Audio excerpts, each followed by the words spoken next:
अस्सलामुअलैकुम। आज આપણે બનાવે છે caramel pudding। આ caramel pudding મારી મમ્મીની રેસિપી છે ને એ વર્ષોથી બનાવે છે। તો હું કીધી ચાલો આજે હું તમને બતાવું। ઘણા બધા માણસો મને કીધા રિક્વેસ્ટ કર્યા છે આ રેસિપી માટે, કારણ કે એક ઓલાકાને caramel બનાવવાનું બહુ જ બીક લાગે છે। પણ હું તમને દેખાડીશ, તમને હું ટેમ્પરેચર પણ કહીશ કે કેટલું એક્ઝેક્ટલી caramel હોવું જોઈએ આપણું। તમને બરાબર એનો માપ દઈશ। આપણું બહુ સિમ્પલ રેસિપી છે। મારી પાસે ઓવન મારું 350 ડિગ્રી ઉપર પ્રી હીટ થાય છે, એટલે 350 ડિગ્રી ઉપર પ્રી હીટ થાય છે। અહીંયા છે મારી પાસે 1 કપ ખાંડ, જેને હું સુફરિયામાં નાખી દીધી છું ને હું એવું સુફરિયું વાપરું છું કે જેમાં આ સ્પાઉટ છે અહીંયા, તો શું જ્યારે આપણા caramel ગરમ થઈ જશે તો આપણે બકુલીમાં નાખવા માટે બહુ આસાન પડશે। એની અંદર આપણે 1 ટેબલ સ્પૂન પાણી નાખશું ને હું તમને એ પણ કહીશ કે કેટલી વાર લાગે છે કે આ caramel થઈ જાય ત્યાર સુધી। એમાં આપણે નાખશું 4 ઈંડા કે મયાઈ। જો તમે રૂમ ટેમ્પરેચર મયાઈ વાપરી શકો તો બેટર છે, પણ જો તમને ઓલું બીજી વાપ હોય તો એ પણ બરાબર છે ફ્રીજની। અહીંયા છે મારી પાસે 12 ounce કેન ઇવેપોરેટેડ મિલ્ક। કાર્નેશનની જરૂર નથી, એકે પણ ઇવેપોરેટેડ મિલ્ક તમે વાપરી શકો છો। તો આપણે એમાં 24 ounces નાખશું, તો હું 12 ounce કેન્સ નાખીશ ઇવેપોરેટેડ મિલ્કના। આપણે એ નાખી લઈશું, પછી એની અંદર હું 12 ounce હેવી whipping ક્રીમ નાખીશ। હવે તમને જો બીજું એકે પણ ક્રીમ નાખવું, એકે પણ બીજું દૂધ નાખવું હોય, કે હાફ એન્ડ હાફ છે કે રેગ્યુલર દૂધ છે, તમે નાખી શકો છો।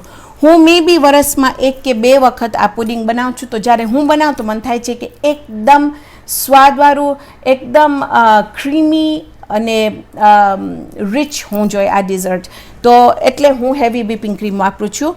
એમાં આપણે 2 ચમચા ખાંડ નાખશું। હું ખાંડ ઓછી નાખું છું એની અંદર, કારણ કે જ્યારે આપણે ઓલું caramel એની નીચે હોય ને પછી જો આપણું કસ્ટર્ડ પણ બહુ મીઠું થઈ જાય છે તો એકદમ મીઠું લાગે છે, તો હું ખાંડ એમાં ઓછી નાખું છું જરાક। અને અહીંયા છે મારી પાસે પીસેલી એલચી। મારી મમ્મી વર્ષોથી આ એલચીવાળી બનાવે છે। જો તમને એલચી ના ભાવતું હોય, તમને ના નાખવું હોય તો તમે નહીં નાખજો, પણ અમે નાખીએ છીએ કારણ કે વર્ષોથી મમ્મી બનાવે છે ને એ અમને એ સ્વાદ ગમે છે। આ બધી વસ્તુ આપણે બ્લેન્ડરમાં નાખી અને એને બ્લેન્ડ કરશું। અહીંયા છે મારી પાસે એક ટ્રે, જેમાં હું નાખી છું, તમે જશો જિંજર બ્રેડનું આ સિલિકોનનું જે છે એમાં મને બનાવવું છે આજે। કાં તો તમારી પાસે જો રેમ્કિન્સ હોય અવિતામ જે ઓવનમાં જઈ શકે, તમે એ વાપરી શકો છો। અને આ ટ્રેની અંદર નાખી છું। ટ્રેની અંદર આપણે ગરમ ઉકળેલું પાણી નાખશું ને એને વોટર બેથ દેશું ને પછી આપણે એને ઓવનમાં નાખશું। ઓવનમાં નાખશું 350 ઉપર। એઝ સૂન એઝ આપણે ઓવનમાં નાખશું એટલે આપણે ટેમ્પરેચર એનું 300 ઉપર રાખી અને આપણે એને બેક કરશું લગભગ 1 કલાક સુધી, ને પછી હું તમને બતાવીશ કે આપણે કેવું લાગે છે આપણું। અહીંયા તમે જોશો કે મારી પાસે આપણું ખાંડ નાખી છું, હું ઓન કર્યું છું ચૂલો મીડિયમ ઉપર। હવે આપણે 1 કપ એની 1 ટેબલ સ્પૂન આપણે એની અંદર પાણી નાખી ને આપણે એને મૂકી દઈશું। આસ્તે આસ્તે આપણું આ caramel જ્યાર સુધી આપણે આપણી પુડિંગનું બનાવે છે ત્યાર સુધી આપણું caramel અહીંયા મેલ્ટ થશે ને હું તમને કહીશ કે કઈ ટેમ્પરેચર ઉપર આપણું caramel હોવું જોઈએ। તો હવે આપણે બધી વસ્તુ બ્લેન્ડરમાં નાખી અને એને બ્લેન્ડ કરશું। ઇવેપોરેટેડ milk,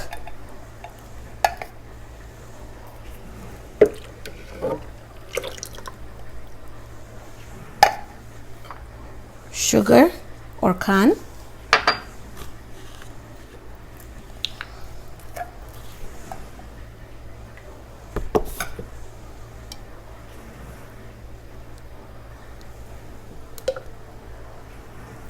heavy whipping cream,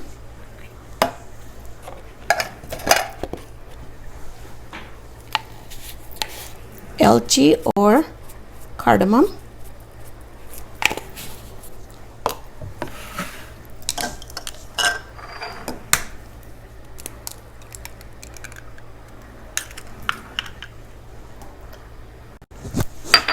eggs or anda,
તમે અહીંયા જોશો કે આ કારમલમાં હું કાંઈ નથી નાખી, ચમચો કે મૂકો કે કાંઈ પણ, આસ્તે આસ્તે પોતે મેલ્ટ થાય છે. અને તમે જોશો હવે કે એનું એકદમ કલર આમ એકદમ ફાઇન થઈ ગયું. તમે જોશો કે આપણું એકદમ ફાઇન થાય છે ને પોતે આસ્તે આસ્તે આપણું કારમલ થાય છે. હવે મને ખપે છે કે જરાક એનું રંગ જરાક વધારે બ્રાઉનિશ થાય. તમને જો હમણાં અવિતામ વાપરવું હોય તો બિલકુલ તમારા ઉપર છે, પણ મને ગમે કે જો જ્યારે આપણે ખાઈએ તો કારમલનું જરાક તમને આમ એક કારમલની સુગંધ આવે, આમ સાવ બરેલી નહીં પણ જરાક ડાર્ક. તો આપણે જરાક વાર ખોબરશું, પછી હું તમને કહીશ કે આપણું ટેમ્પરેચર શું હશે. ઓકે, આઈ થિંક આ બરાબર છે. આ કારમલનું ટેમ્પરેચર છે 400 ડિગ્રી. એક વખત 400 ડિગ્રી ઉપર પહોંચે એટલે તરત જ ઉતારી લેજો ચૂલા ઉપરથી. તો હવે આપણે આ બધું આમાં નાખી દઈશું, આપણું કારમલ. અને તમે જોશો તો હું આ મોલ્ડમાં પણ નાખી દીધી છું એને, આ મોલ્ડમાં પણ એને નાખી દીધી છું. અને તમને જો વેલેન્ટાઇન્સ ડે માટે કરવું હોય તો તમે વેલેન્ટાઇનના હાર્ટ શેપ મોલ્ડમાં પણ નાખી શકો છો. ખાલી મને એવું ક્યુટ લાગ્યું તો મને હું આજે આમાં કરીશ. અને જ્યારે તમે તમારી નાની નાની રેમ્કિન્સમાં નાખો તો ખાલી આવી આમ કરીને એને આમ ફાઇન રીતે નાખી દેજો કે આમ ફાઇન રીતે. હવે આપણે જરાક ખોબરશું કે આપણું કારમલ ઠંડુ થઈ જાય. અને જો આપણે નહીં ખોબરે તો આપણું કારમલ ને કસ્ટર્ડ સાથે મિક્સ થઈ જશે.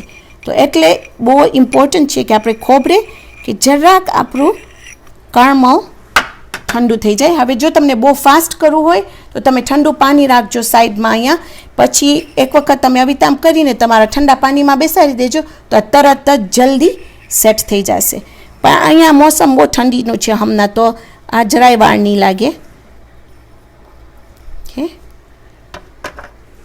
હવે આપણે જરાક ખોબરશું કે આપણું આ બરાબર ઠંડુ થઈ જાય, પછી આપણે આવીને એની અંદર કસ્ટર્ડ નાખશું. તો હવે તમે જો છો અહીંયા હું આપણું મિક્સચર થોડું ગાળી નાખી છું. એમાં બે રીઝન્સ છે. એક કે તમે જોશો કે આ બધું જે ઉપર ફ્રોથ છે એ મને નથી ખપતું કે અંદર જાય. અને બીજું કે જો એકે પણ એગ વ્હાઇટ્સમાંથી જો કાંઈક રહી ગયું હોય સરિયા એગ વ્હાઇટનું તો એ પણ નીકળી જાય. હવે આ મિક્સચર કૂલ થયું લગભગ 10 મિનિટ માટે કે સાવ કૂલ થઈ ગયું છે, એટલે સાવ કૂલ નથી, જરાક વોર્મ છે. હવે તમે એમ કે અડજો નહીં એને જરાય પણ. હું આઈડી કારણ કે મને ખબર છે કે હું રાખી હતી કાફી ઠંડુ થઈ ગયું છે. હવે આપણે લઈને એની અંદર આપણા મોલ્ડ્સમાં નાખી દઈશું.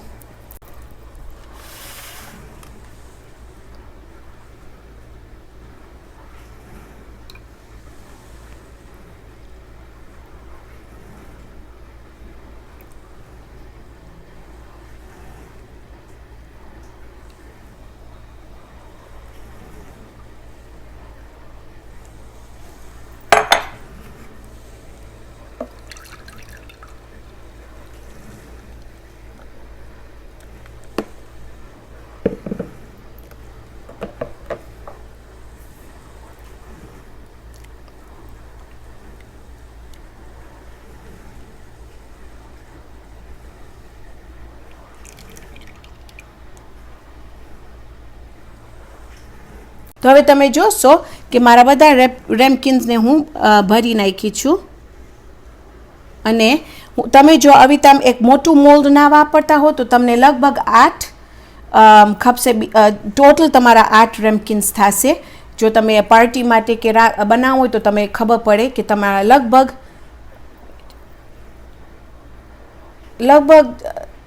6 કે 8 નીકળશે, ડિપેન્ડિંગ ઓન તમે કેટલું ભરો છો. હવે આપણે એને લઈ જઈશું આપણા ઓવનમાં.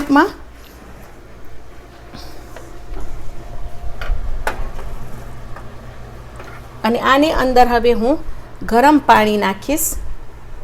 હવે આપણે એની અંદર ગરમ પાણી એની અંદર નાખશું, લગભગ 1 ઇંચ ઉપર સુધી આવે એટલું. આપણે અંદર નાખી દીધા છે. બંધ કરી અને આપણું ટેમ્પરેચર આપણે ચેન્જ કરશું.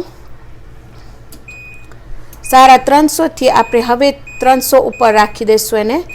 અને આપણે 1 કલાકનું એનામાં ટેમ્પરેચર રાખશું. ઇન્શાલ્લાહ 1 કલાક પછી આવીને હું તમને દેખાડીશ કે કેવું લાગે છે. આ પુડિંગ નીકળી ગયા ઓવનમાંથી. ઓવનમાં લગભગ 1.5 કલાક લાગી. પછી હું એને કાઢી પાણી ધોરીને હું બધું ફ્રીજમાં રાખી દીધી લગભગ 3 કલાક માટે. હવે આપણે એક કીસું લેશું અને ખાલી એને સાઈડમાં અવિતામ કરશું કે શું સાઈડમાંથી નીકળી જાય અવિતામ ફાઇન રીતે. પછી આપણે એને જરાક જીગલ દેશું, જરાક જ. ઓકે, પછી આપણે એક ટ્રે લેશું અવિતામ. કોઈ પણ જાતની તમારી પાસે કોઈ પણ જાતની બકુલી કે કાંઈ પણ હોય તમે વાપરી શકો છો. આપણે એને ઊંધું રાખશું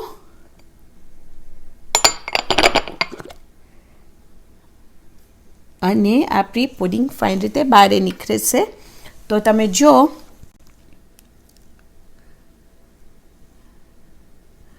આપણી પુડિંગ ફાઇન રીતે થઈ ગઈ છે. હવે એના ઉપર મારી પાસે હું અહીંયા ડિફરન્ટ આર્ટ કરી છું કર્મલ સાથે. હું ફર્સ્ટ ટાઈમ કરી, મને લાગે છે હજી મને પ્રેક્ટિસની જરૂર છે, પણ હું બનાવી ખાલી તમને બતાવવા માટે ને ઇન્શાલ્લાહ હું આનું વિડીયો પણ કરીશ. તો તમે કોઈને પણ ઘરે બોલાવ્યા હો કે કાંઈ પણ તમે કરવાના હો તો તમે અવિતામ ડેકોરેશન પીસ એના ઉપર નાખી અને તમે બતાવી શકો છો. અને આપણું જે અહીંયા હું જિંજર બ્રેડ જેવું કરી માનસ એ પણ ફાઇન રીતે નીકળી ગયું. તો તમને ખાલી દેખાડવા માટે મને આ કરું હતું કે કેવું તમે કેટલા જાતના આઈડિયાઝ વાપરી શકો છો. હવે અહીંયા એક છે હું તમને બતાવું કે જો અંદર આમ તમે કરશો તો આમ ક્વાઇટ આમ જીગલી છે જે પરફેક્ટ છે. અંદર તમે જોશો તો બરાબર ક્રીમી છે.